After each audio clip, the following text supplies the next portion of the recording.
สบายดีทุกคนเนาะมาต่อไก่วันนี้ตอนเช้ามาน้ำมู2 คนเนาะอาลีไปปักอยู่เทิงพุ่นย่างป๊อดถูกไกวขึ้นผู้ตัวนั้นหายใจเกือบบ่ทันพอดีปักคืนตีเรียบร้อยเนาะยังคืนทางแต่อันเดียวหนึ่งทุกคนหมูแซดมาไก่ต่อเสียไก่ต่อรูดหัวใจเขากับว่าวุ่นเลยบัดนี้บูฮูน่าจะเฮ็ดเลยสิปะไก่หันยานคนแบบว่าบูฮูอีมวยมาอาลีก็เลยแบบว่ากูเลยซะกูทั้งคืนกูทั้งไก่เนาะตอนนี้เอามานี่ละกำลังสิพาหมูไปซอกเนาะเนี่ยอยู่เทิงพุ่นเดี๋ยวไปเบิ่งนำกันพี่น้องว่าสิเห็นบ่ตัวนี้เป็นตัวที่ว่าขั้นมวนอยู่ส่วนตัวอาลีเอาลงตอนที่มีหมอกลงนะตัวนั้นแหละเนาะไปเบิ่งนำกันพี่น้องโอ้ว้าวกันบ่เห็นนี่ถือว่าเรียบร้อยตายเลยมันเนื้อได้มันก็บ่อยู่เพราะว่าเขามัดเสือกนะไปเบิ่งนำกันพี่น้องตอนนี้มาฮอดบอนนั่นไก่รูดแล้วทุกคนโอ้แม่แต่แนวขึ้นภูเนี่ยบนนี้เข้าบนนี้เนาะเดี๋ยวเราไปเบิ่งเหตุการณ์จำลองกันเนาะโอเคเนาะตอนนี้เราหูละว่ามันไปทางได้เนาะหมูไทยอยู่ไหนฮะอาลีจะไปรับอยู่ลุ่มฮะหมูหัวสิได้หรือบ่เนาะบ่ได้ต่อไก่ซ้ำมันเดี๋ยวนะเข้าป่าอย่างเดียวเขาเด้อเป็นแท็กซี่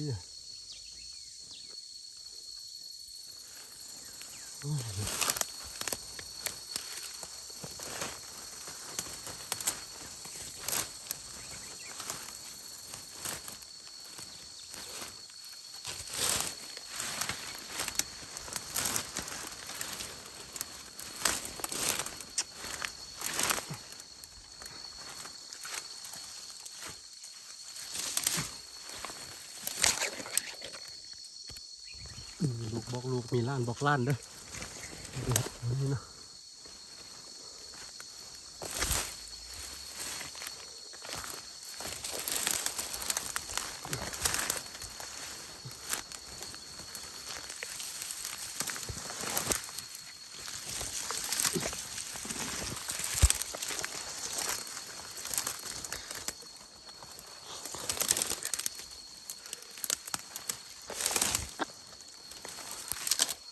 ปกติผมเคยบุกนั่นนี่เนาะ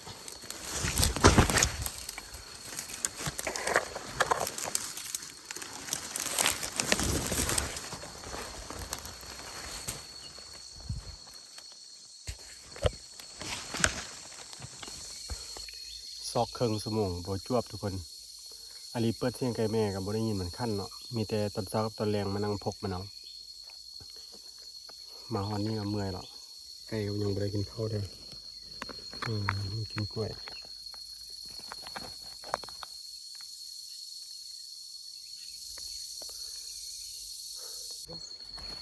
บุจวบทุกคนได้กับบุจวบเนาะหมูกับบุจวบขึ้นไปถึงมันกึดตื้อจูตาจงเคลื่อนตาจงกึดตื้อเคลื่อนแบบยำกึดตื้อเคลื่อนกึดตื้อตาจงจะเกิดเองกึดตื้อโอ้ตื้อจนย้อนดักเลยอ๋อกึดยัดย่อลองเกิดแล้วยังยำบวชเราอย่าต่อที่เราเติมเราเด่นแต่เลยเด็ดต่อตัวนี้ต่อตัวกีเด่นอันนี้แล้วก็ยังแบบเกอจิตโอนะบุจวบนะทุกคนตอนแรกเดี๋ยวอาลีกับมูกับซิมาเลยเนาะมาแล้วก็มาซอกมันเสียดายตัวนี้มันงามแล้วก็เสียงขั้นม้วนเนาะตัวยังบ่ได้ตัวเท่าเพราะว่ามันเป็นไก่อ้อนเนาะไก่อ้อนเรามามัวมาลองมือทำอิดเราเห็ดรูดเลยเนาะบ่ได้ตัวซ้ำมือนี้มีแต่ไปซอกเท่านั้นเอาไปซอกเท่านั้นเนาะเนี่ยแถวเทิงนั้นย่างไปย่างมาตื้อลมเจ้าตื่นไปยะไม่ได้ตื้อไม่บุบหันตื้อจูดเดี๋ยวไปนั่งเดี๋ยวไปกุญเราว่ามันบินเนาะมันบินเราบินมาเจิดทางนี้เนาะเจิดทางนี้อาลีว่าไก่เนี่ยมันบินเราคันถ้ามันตื้นมันยานั้นเรามันต้องบินไก่แต่ว่ายังดีถ้ามีเสือกหั่นแต่ว่าอาลีมัดเล็กให้ เนาะมัดเหล็กให้แล้วก็ไปปล่อยเทิงให้มันเจิดมาทางลุ่มเดี๋ยวมื้อเลี้ยงนี่มาฟังมานั่งแถวนั้นนี่ได้ยินหมดแหละแถวนี้ได้ยินหมดคันอยู่ฝากนั้นก็ได้ยินเนาะเดี๋ยวมื้อเลี้ยงมาเบิ่งนํกันพี่น้องมื้อเลี้ยงมาซอกตื่มเนาะเสียดายตัวนี้นะผู้ใดถามก็บ่แบ่งบ่ปล่อยเนาะสุดท้ายรูดในป่าเดี๋ยวมื้อเลี้ยงนะเฮามาเบิ่งอีกตื่มกลับบ้านกันตอนนี้นะยักเข้าละ 8:30 นละ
เนี่ย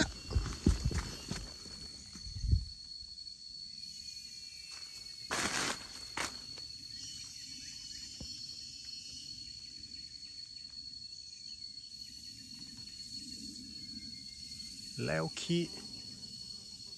ปืน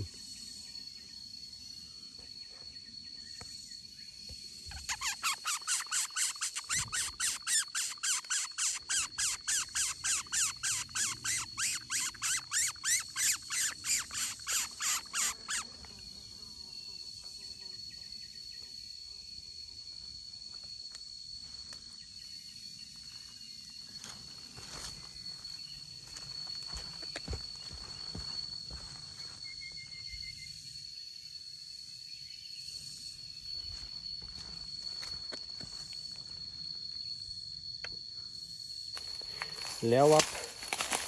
โดดลงพื้นดินบ่เฮ็ดซ้ำ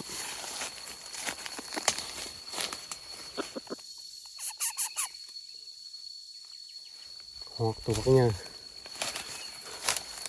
สำควายน้อยหอกยิงบ่ทึกเบ้ยกับจำเจียวมะเขือ